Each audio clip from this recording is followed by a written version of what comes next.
En quoi consiste exactement une mise en examen et qu'est-ce que cela implique? Explication.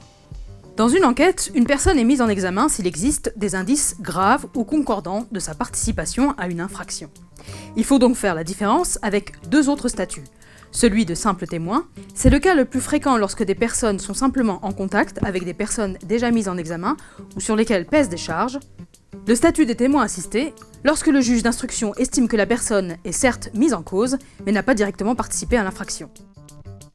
Lorsque vous êtes mis en examen, seuls le ou les juges d'instruction ou les policiers chargés de l'enquête sont habilités à vous entendre.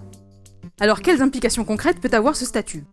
Lorsqu'elle est mise en examen, une personne peut prendre une part plus active à l'enquête. En plus de l'accès au dossier, elle peut par exemple demander au juge d'auditionner des témoins, d'organiser des confrontations ou encore d'ordonner des examens médicaux.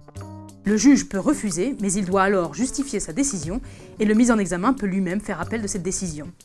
Détail qui a son importance, dans la mesure où il ne prête pas serment, contrairement au témoin, le mis en examen ne peut être poursuivi pour avoir menti.